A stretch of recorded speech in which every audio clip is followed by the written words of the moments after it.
जी। Next question है sir, ये ma'am ने लिखा है, हेलो सर, मैं काफ़ी टाइम से आपको इंस्टाग्राम पर फॉलो कर रही हूँ जी।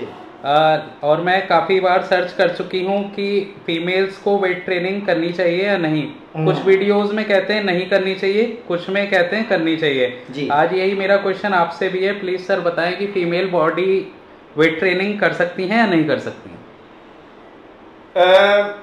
ये सवाल ज़्यादातर मेरे से पूछा इसलिए नहीं गया, मेरे से प्रत्यक्ष रूप से 1 to 1, क्योंकि मेरे जो कराने का तरीका है वो थोड़ा सा अलग है।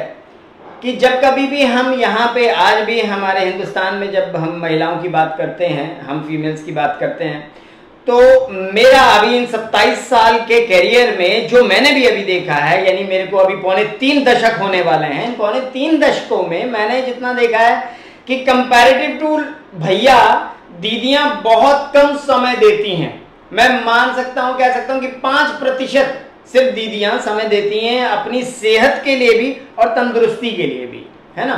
तो अब उसमें क्या है कि उनके पास एक समय होता है कि मेरे पास 5 महीने 6 महीने, और ज्यादातर दीदियां जो वर्कआउट किया करती हैं ना, ज्यादातर हमारे हिंदुस्तान में उनका टारगेट क्या होता है, अमूमन उनकी शादी होने वाली है, उनका अभी रोका हुआ है, अब बस 3 महीने बाद शादी है, तो उस शादी के लिए उन्होंने एक पर्टिकुलर ड्रेस खरीदी है, उस ड्रेस में उन्होंने अच्छा दिखना है, उनका टारगेट ये होता है।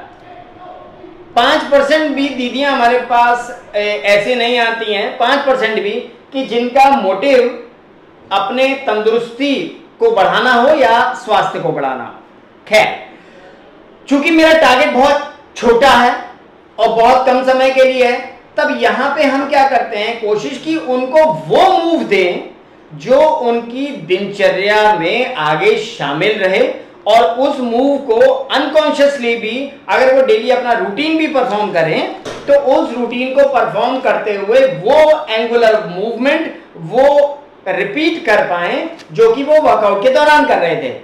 ऐसा होने से क्या होगा कि जो वो वर्कआउट के दौरान अपना रिजल्ट वाइज अपने टारगेट को अचीव किया था, वो उनका बाउंस बैक नहीं होगा।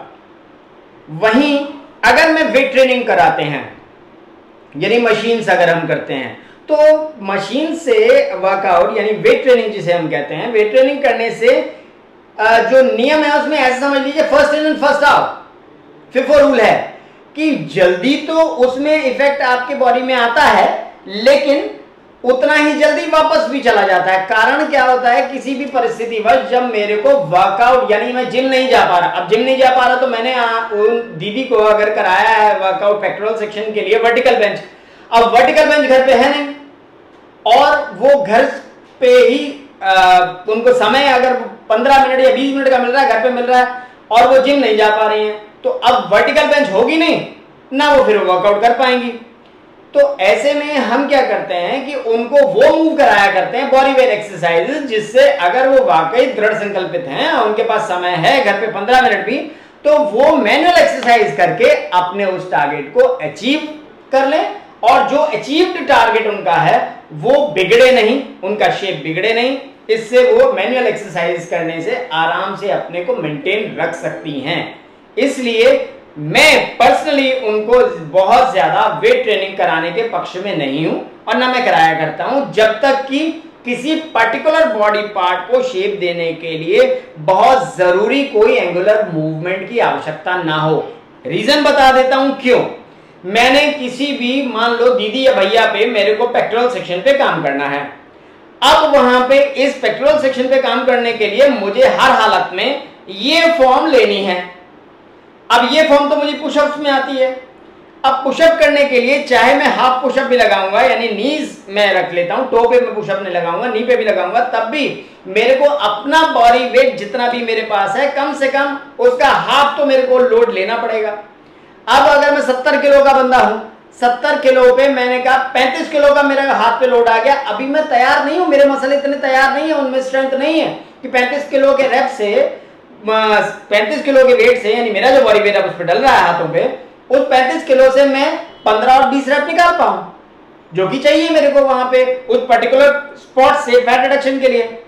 अब क्या होगा, तो इसलिए हम क्या करते हैं, यहां भी जरूरत पड़ जाती है हमारे को मशीन्स की या वेट ट्रेनिंग की। वहां मशीनों पे क्या होता है, मेरे पास वेट वेरिएशन है, मैं 5 किलो से शुरू कर सकता हूं, तो जहां 35 किलो से मैं 6 रैप नहीं लगा पा रहा था, अब 5 किलो से मैं 25 रैप आराम से निकाल लूंगा। तो एक एरिया ऑफ मोशन, जो एंगल ऑफ मूवमेंट जो मेरे को रिक्वायर्ड है उस पर्टिकुलर पार्ट से फैट कम करने के लिए, वो मेरे को पूरा मिलेगा। और जैसे ग्रेजुअली मेरी स्ट्रेंथ बढ़ेगी उस पर्टिकुलर पार्ट की, वैसे वैसे मैं रेजिस्टेंस को बढ़ाता जाऊंगा और आगे अपने टारगेट को अचीव कर लूंगा। तो ये जरूरत होती है वेट ट्रेनिंग की या मस्कुलर एक्सरसाइज की, तब हम बिल्कुल कराते हैं। तो सवाल जो था कि क्या करनी चाहिए कि नहीं करनी चाहिए, देखिए अगर मैं मैनुअल एक्सरसाइज कर सकता हूं तो बिल्कुल वेट ट्रेनिंग पे ना जाएं। वेट ट्रेनिंग पे आप तब जाएं जब उसको अपने जीवन का एक अंग मान के आप रेगुलर रख सकते हैं। अगर उसको, तो बिल्कुल वेट ट्रेनिंग करनी चाहिए, आपके लिए बहुत फ्रूटफुल है। क्यों? क्योंकि उसके वहां पे आपको बहुत वाइड रेंज मिल जाती है एक पर्टिकुलर पार्ट के वर्कआउट की। मैनुअल में इतनी आपको रेंज नहीं मिलती। सो अगर रेगुलर रख पाओ तो जीवन का एक अंग मानते हुए अपने वर्कआउट को टाइम दे पाए, तो बिल्कुल आपको वेट ट्रेनिंग करना चाहिए। दीदियों को भी, अगर आप कहते हो कि मैं 6 महीने 8 महीने या शादी तक, तो आप कोशिश कीजिए कि अपने शेड्यूल में, अपने प्लान में 75 to 80% मैनुअल रखिए और जो बहुत ज्यादा रिक्वायर्ड मूवमेंट है उसको आप मशीन पे जाइए। जी।